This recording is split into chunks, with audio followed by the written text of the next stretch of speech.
Milagros Marcos, diputada del Partido Popular en la Comisión de Agricultura del Congreso. ¿Cómo estás? Buenos días, buenas Muy tardes. bien, muy buenos días. Oye, Milagros, por fin el ministro Luis Planas, el ministro de Agricultura, bueno, pues ha tenido a bien convocar una reunión largamente postergada, ¿no? Que llevabais muchos reclamando desde hace meses, cuál es la que tiene que ver con todo ese proceso llamado de la ley de cadena alimentaria, que buena parte del paisanaje tal vez no sepa lo que es y quizás sería pertinente explicárselo. ¿Qué es exactamente la ley de cadena alimentaria y qué era lo que demandabais desde hace ya mucho tiempo, desde tu grupo, desde el Partido Popular, al ministro de Agricultura? Bueno, realmente la ley de la cadena alimentaria es una norma muy importante en la que España fue pionera. No aprobó, consiguió regular la cadena alimentaria para buscar el equilibrio entre las diferentes partes que forman esa cadena, que son quienes producen los alimentos, quienes los transforman, es decir, la industria que los envasa, que los prepara y la distribución que los vende. Buscar el equilibrio entre todas las partes para que nadie pierda con su trabajo, ¿no? Y todos tengan beneficios con su trabajo.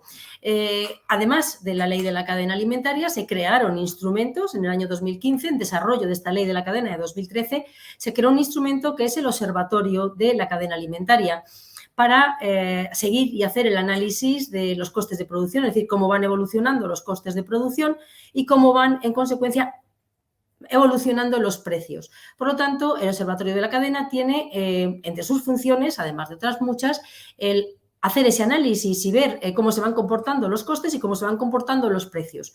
Bueno, pues por increíble que parezca, desde hace 21 meses el ministro no ha convocado a este órgano. Y lo que es aún más alucinante es que lo ha convocado esta semana, corriendo y deprisa, de forma extraordinaria, según él, aunque tiene obligación de convocar el pleno 2 veces al año. Y además, al ser extraordinaria, no hay actas, es decir, no sabemos qué ha pasado dentro de esa reunión. Bueno, lo sabemos porque todos sabemos que lo que va diciendo por ahí el ministro es que todo va bien y que ya los precios han tocado techo. Bueno, pues él tendrá una bola mágica, los demás no. Lo cierto es que hoy todos pagamos un 22% más que en diciembre del año 2021 por comprar exactamente lo mismo.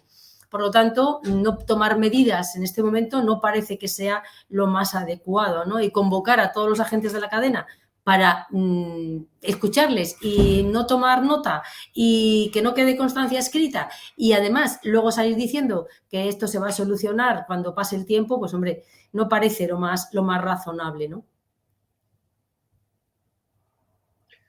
No parece lo más razonable y está meridianamente claro. Lo que es increíble es que mientras no hacen los deberes y no hacen las cosas que tienen que hacer, estén peleándose entre ellos en una bronca que además está dejando atónita a la opinión pública acerca de algo, por otra parte, tan bolivariano, cuál es la conveniencia de topar los precios de los alimentos básicos, una medida que se ha demostrado que no ha funcionado, bueno, pues en todos los países de la órbita comunista, ni siquiera ha funcionado en Argentina, despreciando además a las grandes distribuidoras, que no son más que empresas que crean decenas de miles de puestos de trabajo y consiguiendo, esto hay muchos consumidores a lo mejor de buena fe que no lo saben, va a ocurrir lo mismo que con los alquileres, consiguiendo al final, que es lo que pasa siempre, que se interviene en la fijación de precios en un mercado libre, consiguiendo al final un efecto que es justamente el contrario, es decir, que se acaben elevando los precios. Milagros, parece mentira que en pleno siglo XXI tengamos un gobierno de corte comunista o bolivariano en España que se plantea estas cuestiones. Sí, parece mentira cuando ya en el año 2013, como digo, el Partido Popular había creado los instrumentos para abordar estos problemas y hacer un análisis y tomar medidas, ¿no? Es cierto que como el Gobierno no ha tomado medidas, como quien tiene la competencia, que es el Ministerio de Agricultura, ni siquiera ha convocado al órgano correspondiente, ni ha hecho los análisis, ni ha enviado los estudios al Congreso de los Diputados, que tiene obligación de enviar cada año, pues en la otra parte del Gobierno, en la parte comunista del Gobierno, ha empezado a lanzar sus postulados comunistas. Esto no es solo un problema de precios. Es cierto que hay un problema muy serio de precios, pero que viene originado, los precios son la consecuencia de la subida de los costes. Si lo que planteamos es topar el precio, lo que va a ocurrir es que no tenemos producción, porque a quienes tienen que producir se les ha duplicado la factura de la energía. Hoy por hoy, enfriar una manzana, la misma pera, la misma fruta, cuando se coge del árbol, que tiene que ir a una cámara para refrigerarse en verano, cuesta exactamente el doble. Envasarla cuesta exactamente el doble. Quien la tiene que trasladar al gasóleo le cuesta un 50% más. El fertilizante para producirla cuesta un 149% más. Por lo tanto, si todo cuesta más, si producir lo mismo cuesta más, si transformar y a la industria le cuesta el doble, si a la distribución le cuesta también más, ha subido también el salario mínimo, lo que ocurre impepinablemente es que suben los precios de los productos. Si tú topas el precio pero no resuelves el problema de base que los ocasiona, pues lo que va a ocurrir es que terminaremos comprando fruta de otros países, donde no han subido tanto los costes, donde sus gobiernos sí que les apoyan. Claro, estamos viendo cómo se están reduciendo las exportaciones españolas mientras están aumentando las importaciones de los nuevos productos de otros países que para nada tienen ni los controles de calidad, ni los controles sociales, ni los de medio ambiente, ni ninguno de los que se obliga a los productores españoles. Por lo tanto, lo que hace falta es actuar en los dos sentidos. No entendemos por qué han rebajado el IVA solo de los productos que ya tenían un IVA rebajado y no han rebajado el IVA de productos básicos como la carne, como el pescado o como las conservas. Y ha sido una de las propuestas, me consta, que salió en el observatorio y el ministro pues ha hecho oídos sordos. Por eso no quiere que haya actas y no quede constancia escrita. No entendemos que se pueda plantear al mismo tiempo recortar los precios, incluso demonizar, como bien dice, a los supermercados, quitar las ayudas de la PAC, reducir las ayudas a la ganadería y a la vez decir que se bajen los precios y que se paguen más impuestos. Porque hay impuestos nuevos. O sea, al mismo tiempo que están diciendo, oiga, rebajamos el IVA, le están diciendo, bueno, el IVA se rebaja un poquito, pero usted va a pagar mucho más porque hay un nuevo impuesto al plástico, porque hay que transformar el sistema de gestión de residuos, porque hay un nuevo impuesto al azúcar. O sea, el balance total es que suben los precios. O sea, si lo que está haciendo el gobierno es subir los costes a base de impuestos que recuperan ellos, evidentísimamente, los agricultores, por mucho que hagan, si no les baja la energía, si no les baja, ¿qué van a hacer? O cobran o cierran. O sea, si gastan más por producir un litro de leche de lo que les pagan por ese litro de leche, aunque sea el doble que hace un año, evidentemente no pueden mantener la explotación. Pero está pasando con el pollo. La energía para calentar un pollo se ha incrementado el doble de lo que le pagan al ganadero apicultor por el pollo. Oiga, ¿quién se va a dedicar a criar pollos? Y es que la carne de pollo no es una carne cara, es la carne que consume todo el mundo. ¿Lo resolvemos solo quitando el IVA? No, hay que quitarlo. Primero hay que quitarlo, pero además de eso hay que tomar medidas para que puedan sobrevivir todos los escalones de la cadena alimentaria. Porque si no, insisto, terminaremos, como hizo el Ministerio de Agricultura ya hace 2 años, comprando los productos de fuera. La leche, el Ministerio en una adjudicación, 2 años seguidos, nos compran productos básicos para los centros de personas vulnerables, ¿no? Para el Banco de Alimentos, para el Cáritas, Cruz Roja. Bueno, pues hace 2 años lo adjudicaron a Portugal, porque el precio de la leche allí, en la licitación pública, era más barato. O sea, nosotros incrementamos los gastos y terminamos comprando productos de fuera mientras se cierran nuestras explotaciones. Está claro, Milagros Marcos. Y a partir de ahora, ¿tú qué deriva crees que va a tomar todo esto? ¿Los agricultores van a ver antes del final de la legislatura aliviados sus esfuerzos en cierta medida? Porque al final, tal y como nos describes en las distintas conversaciones que hemos ido manteniendo en los últimos meses, estamos hablando de un problema de precios. Están muy preocupados por los precios de los alimentos, los precios, cuando es un problema de coste de producción, como tú nos explicas muy bien casi cada semana, ¿no? La energía, pues aunque ha moderado el precio de subida, pues el gasóleo sigue siendo carísimo y los fertilizantes, que parecen ser también la gran madre del cordero, y las ayudas prometidas por el gobierno no acaban de llegar. La verdad es que no tenemos muchas esperanzas porque el propio ministro ha dicho que había suficientes ayudas, ha dicho que los precios ya se van a estabilizar y que no tiene intención de tomar ni una sola medida más. Lo cierto es que las ayudas a los fertilizantes solo llegan a un tercio de los agricultores que lo necesitan. Lo cierto es que no hay ninguna medida para bajar el precio de la energía. Lo cierto es que las ayudas de Estado, que habilitó de forma excepcional la Unión Europea, se las han llevado todos los países que han estado vivos, y ahora mismo solo queda un 12% del total de ese dinero para repartir entre los 23 países que estamos en el vagón de cola y ni siquiera lo han solicitado. Es decir, son torpes hasta para pedir.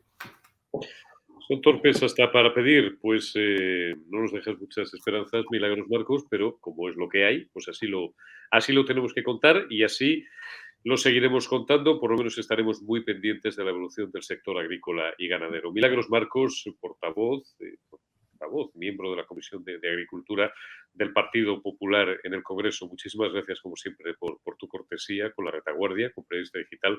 Te envío un abrazo, cuídate. Muchísimas gracias, sí, porque tengo un catarro importante. Hasta luego. Estamos todos igual, Milagros. Es fruta del tiempo y está volviendo a bajar la temperatura. Te envío un abrazo. Gracias, Milagros Marcos. Ángeles Ribes, concejala no adscrita del Ayuntamiento de Lérida y número 1 por Valens a tu capital de provincia, a tu circunscripción que es Lérida, donde las encuestas pues cada vez pintan mejor para Valens. Ángeles, muy buenos días, ¿cómo estás?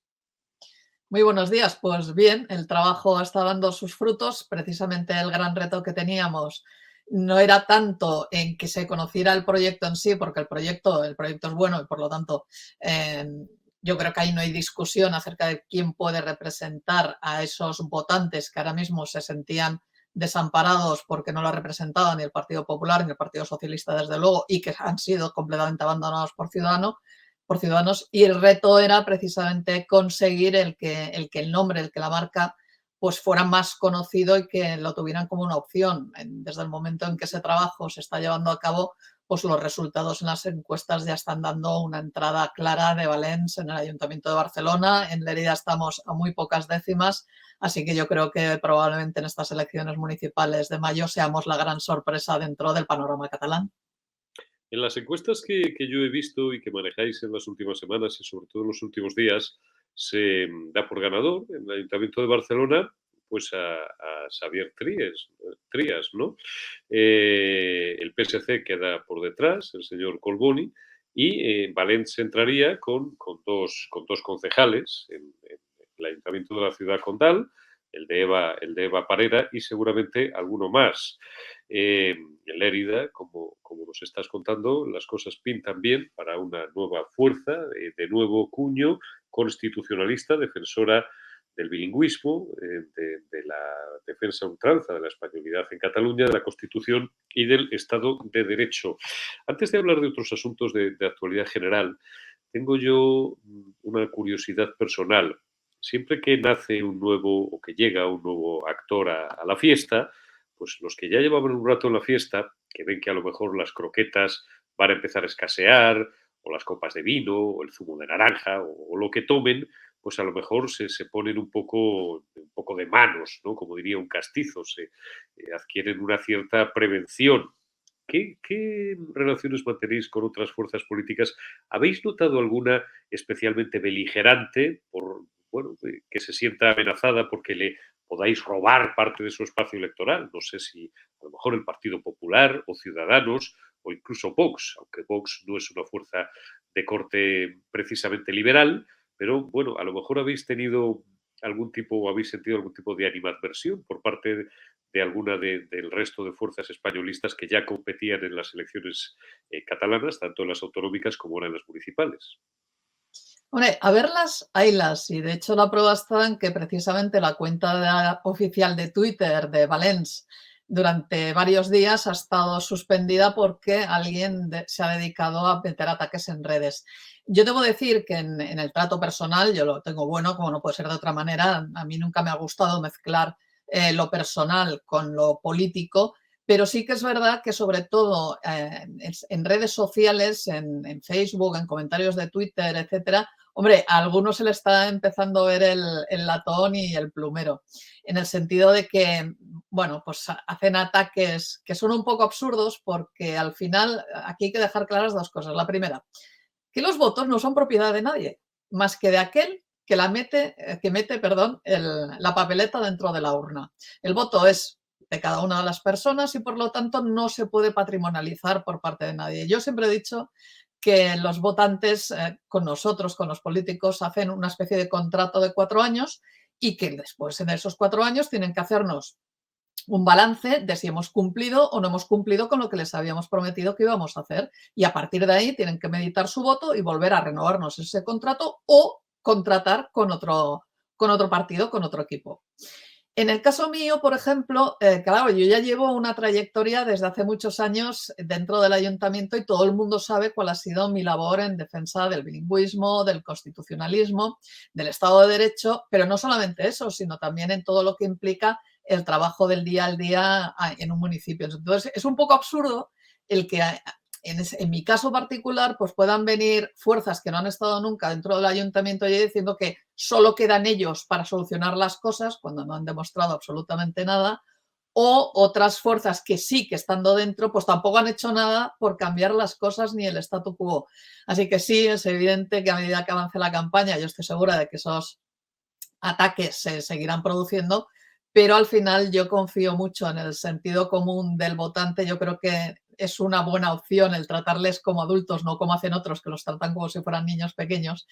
Y el tener en cuenta que el criterio con el que se van a basar, yo espero que sea precisamente el de los hechos y no las palabras. Nosotros hemos demostrado, en mi caso, durante casi ya 8 años, que nosotros nos basamos en los hechos, que los podemos demostrar, que hemos demostrado un trabajo coherente y activo. Ahora estoy en otra formación que se llama Valens y, por tanto, aquellos que se sintieron abandonados por Ciudadanos, pues tienen una opción de voto y los que siguen estando dentro de cargos orgánicos o públicos en Ciudadanos y se dedican a atacarnos, pues hombre, que se lo tomen con más calma porque su desaparición es un hecho y lo único que van a conseguir es desmotivar o desmoralizar aún más al votante constitucionalista que hay y que está en estos momentos en una situación que no tiene o no puede tener muy claro quién le va a defender. Nosotros ya le estamos diciendo que nosotros somos la opción que les va a defender sin depender de lo que nos digan desde Madrid y que desde luego nos quedaremos en Cataluña y no nos iremos a Madrid. Así que, bueno, está dentro del juego político el que algunos se piensen que el mercado o el plato de las croquetas, como usted dice, es única exclusivamente para unos cuantos. Yo vengo a decir que no, que es para todos. Sobre todo porque hay muchos ciudadanos está en Almoneda, digo muchos ciudadanos, muchos votantes que votaban a Ciudadanos, ahora sí, al partido político, pero que está en Almoneda, que va a desaparecer prácticamente. Esto le gustará más o menos a algunos, pero esto es un hecho, con las encuestas en la mano y con la percepción de la calle, y que, porque ese trasvase ya lo tenemos muy estudiado, había una vía mucho más fuerte de trasvase de votos entre Ciudadanos y Vox que entre Ciudadanos y el Partido Popular. Yo esto lo explico porque, hombre, sabemos de pocas cosas, pero de esto sabemos un poquito, a pesar de enfrentarnos cada día al fanatismo y al jurigalismo de algunos. Me decían, hombre, pero sería más normal que Ciudadanos, que es una formación política de corte liberal, sus votos fueran al Partido Popular y no a Vox, que no es una fuerza que tiene algunos aspectos liberales en su programa económico, pero en otras muchas cuestiones es una formación de corte ultraconservador. Y sin embargo, así era. Ahora con Valens, estoy hablando del ámbito estrictamente catalán, y además en municipales, puesto que en Cataluña las autonómicas ya tuvieron lugar. Ahora, digo, en esa parte del electorado tienen Valens una posibilidad para no tener que refugiarse en Vox, formación en la que en el caso de Cataluña, en el caso del resto de España, el trasvase de Ciudadanos a Vox iba por otro camino, por otra vía, y me llevaría un rato explicarlo, pero en el caso de Cataluña el refugio en Vox era porque es una fuerza abiertamente españolista, claramente españolista, que defiende sin tapujos y sin cobardías los valores constitucionalistas y españolistas en aquella comunidad, pero digo que ahora tienen en Valens otra opción. Por tanto, sí es verdad que la formación que tú lideras en Lérida y que preside y lidera Eva Parera en todo el ámbito catalán, sí que ha venido un poco a dinamizar o hacer que corra mucho más el viento entre esa distinta pluralidad. Y lo que es una pena de todas formas es que esté tan troceado, si se quiere, el panorama constitucionalista, mientras que las fuerzas independentistas, a pesar de estar a patadas entre ellos, pero bueno, luego al final, en los momentos de la verdad, como decían en otros tiempos en este país, que también es el suyo, prietas las filas, ¿no? Porque su objetivo común es destruir España. Sí, ellos siempre han tenido un objetivo común en el cual se refugian en un momento dado. Luego también es verdad que, por ejemplo, en las municipales, donde se tratan otros aspectos, porque es un tema competencial puro y duro, que no vayan a ser única y exclusivamente temas de separatismo, sí o no, o de modelo de Estado, hombre, pues allí digamos que los cuchillos voladores también van a estar al orden del día dentro de esas fuerzas. Pero centrándonos un poco en lo que es el panorama del votante, pues eso, que quiere partidos que defiendan sin complejos pues una realidad de españolidad dentro de los municipios, insisto, con todo lo que nosotros hemos demostrado durante tanto tiempo y que ahora ven que precisamente con la debacle de Ciudadanos es un voto que en estos momentos votar a Ciudadanos es lanzar el voto directamente a la papelera porque no va a ser de ninguna utilidad. Sin embargo, votar a Valens sí que lo es. Y todos aquellos votantes, porque yo también estoy de acuerdo con usted, en el hecho de que ya hubo un trasvase de votos en su momento hacia otras fuerzas, Partido Popular, Vox, etcétera, pero hay un grueso enorme de votantes que ahora mismo están desamparados, que no se sienten representados y que iban a ir directamente a la abstención. Entonces, creo que el reto está precisamente ahí en convencerles de que no se queden en casa, de que nosotros tienen aquella fuerza que va a defender sus intereses hasta las últimas consecuencias, como ya hemos demostrado en otras ocasiones, y que además somos una fuerza municipalista que también tiene muy claro cuáles son los parámetros en los cuales se ha de pelear. Así que, bueno, todavía no estamos en campaña, aunque ya estamos empezando a tener debates de campaña. Yo el primero lo tuve ayer en una mesa redonda con entidades sociales, donde ya estábamos desgranando cada uno nuestra posición, nuestro punto de vista acerca de las problemáticas de la ciudad. Y yo lo que animo a todo el mundo es a que, bueno, pues esté un poco atento a redes sociales, a la prensa, a los medios de comunicación como el suyo, que nos dan voz, para que sepan exactamente cuál es el proyecto de Valens y que sepan que nosotros no nos vamos a ir, nos vamos a quedar aquí y que por lo tanto somos una muy buena opción para que confíen en nosotros en estas elecciones. Eva, perdón, estaba pensando porque además acabamos de cruzar mensajes también con París y con Eva Ángeles. ¿Qué opinas, qué opinión tienes, bueno, no te voy a decir si mala o muy mala, de que en Madrid, en el Congreso de los Diputados, en la carrera de San Jerónimo, tengamos que seguir asistiendo a payasadas como la de una diputada independentista que se mofa, se cachondea y se cisca de la bandera de España, que es la bandera de todos los españoles? Pues fíjate, yo creo que en su cabecita se estaba viendo a sí misma pues como la heroína de Tiananmen que estaba enfrentándose a los tanques opresores del Estado español y tal. Entonces, claro, aquí el tema es que, primero, las formas. Es decir, esta señora se presenta a una rueda de prensa dentro de la sede de la Soberanía Nacional, del Congreso de los Diputados, en tejanos y una camiseta, que es como me pongo yo para hacer una calzotada el domingo. Lo cual ya demuestra el poco respeto que tiene a todos aquellos que consideran que el Congreso de los Diputados es algo más que una barbacoa dominical. Y luego lo segundo, esto es como los niños pequeños. En el momento en que esta señora intenta retirar la bandera, porque claro, le da sarpullido el que le coloquen la bandera y se la vea detrás en el tiro de cámara, hombre, pues yo creo que debería de haber habido alguien de protocolo del Congreso de los Diputados que le dijera, oiga, señora, no toquete las cosas, déjelas donde están, que es donde tienen que estar, y usted no es quien para tocarla. Claro, sabiendo que la señora Batet también viene de donde viene y es lo que es, yo estoy segura de que los pobres ujires pues no tienen ninguna instrucción en ese sentido e incluso les podría caer una reprimenda. Pero esta señora al final, si usted no sabe comportarse en los sitios donde hay una representatividad de todas las fuerzas políticas y de todos los españoles, pues vaya usted a dar la rueda de prensa a su despacho del Congreso de los Diputados, donde usted tendrá las banderas que le salga del mismísimo y después la prensa, los medios de comunicación serán los que decidirán si les interesa subirse a esos despachos para escuchar sus memeces o no. Pero esto es lo de siempre. Nosotros que estamos muy acostumbrados a verlo, estas tipo de rabietas es como esos niños pequeños que aprenden a decir lo de caca, culo, pedo, pis, y entonces están todo el día con eso, todo el día con eso, y ellos se sienten que están reafirmándose ya como elementos, como personas ya maduras y que son capaces de enfrentarse a sus padres, y los demás lo único que estamos viendo es al niño que es un brasas, que nos da la turra y que es un maleducado. Y esto es lo mismo. El problema es que se les consiente, y cuando a los maleducados se les consienten, pues siguen haciendo este tipo de acciones. Pero insisto, yo creo que en su cabeza se debía de ver como William Wallace o alguna cosa así, y en realidad es todo como mucho más chusco y mucho más ridículo. En fin, lo de siempre. Ahora, también te digo una cosa, ¿eh? Yo, si hubiera sido la prensa los que están allí con las cámaras de fotos y con las cámaras de vídeo y tal, yo automáticamente me hubiera desplazado para que el tiro de cámara enfocara también la bandera de España y que esta señora pues no tuviera el minuto de gloria.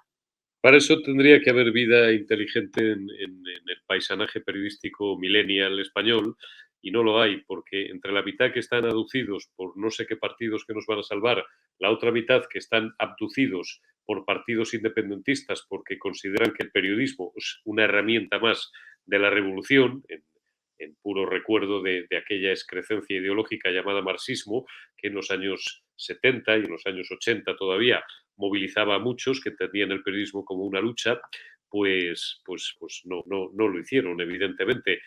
Luego hay una tercera parte del paisanaje de ayer que directamente no lo hacen por estulticia, porque están ahí como podían estar retransmitiendo un partido de fútbol, y solamente hay un pequeño porcentaje de periodistas, en este caso parlamentarios, en los que sigue habiendo vida inteligente, anidando vida inteligente en sus cabezas, pero claro, son tan pocos que a la luz de estas cosas, cuando me invitan a mesas redondas y me dicen ¿por qué ha degenerado tanto el periodismo? ¿Tú crees que el periodismo ha muerto? Contesto indubitablemente que sí, por muchas razones, también por la falta de cultura y la falta de preparación de los nuevos periodistas, pero entre otras por la que acaba de señalar Ángeles Ribes.